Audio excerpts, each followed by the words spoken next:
Hello friends, तपाईहरु सबैजना सन्चै हुनुहुन्छ भनेर म आशा राख्छु। आजको ब्लगमा चाहिँ म शेयर गर्न जाँदैछु सिजन ससको रेसिपी। त यो चाहिँ हाफ केजी क्वान्टिटीमा म बनाउन जाँदैछु। यसको लागि सुकेको खोर्सानीको भेट्न छुरेर अघिल्लो दिनै पानीमा भिजाएर मैले नेक्स्ट डे यसमा 3 वटा जति टमेटो एड गरेर प्रेसर कुकरमा सिटी मारेर यसको पेस्ट चाहिँ रेडी गरेको हो।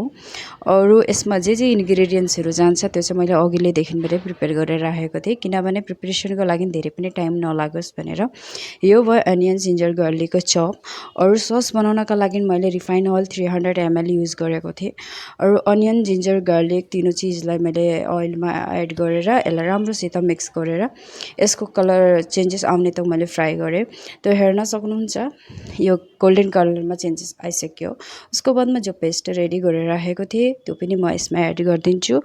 अरु मैले थोडा पानी पनि एड गरेको थिएँ, किनभने जो पेस्ट छ त्यो थोडा ज्यादा थिकनेस भएको थियो, त्यही भएर थोडा पानी एड गरेको थिएँ। उसको बादमा 3 वटा चीजलाई राम्रोसित मिक्स गरेर राख्दै। अरु यो भयो सुगर सल्ट अरु एमएसजी चाहिँ हाम्रो नेपालीमा अजिना मटर भनेर भन्छ। अजिना मटरले चाहिँ के गर्छ भने टेस्टलाई धेरै इन्क्रिज गरिदिन्छ, बट हेल्थको लागि धेरै राम्रो पनि होइन। मैले ओन्ली 1 टीस्पून मात्रै युज गरेको हो। अरु यो सब भयो सस चाहिँ सोया सस युज गर्छु। यो चाहिँ मैले 50 ml युज गरेको हो। सोया ससले चाहिँ टेस्टलाई इन्क्रिज गर्छ, अरु फेरि यो कलरमा पनि थोडा चेन्जेस आन्छ। अरु नेक्स्ट भयो केचप चाहिँ मैले 300 ml युज गरेको हो। अरु यो भयो भिनेगर चाहिँ मैले 50 ml युज गरेँ।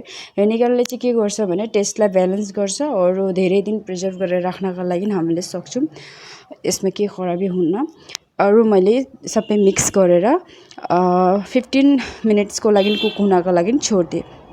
उसको बादमा आफ्टर 15 मिनेट्सको बादमा थोडा लो फ्लेम गरेर राखेर सस पनि रेडी भइसक्यो। Thank you so much for watching my video.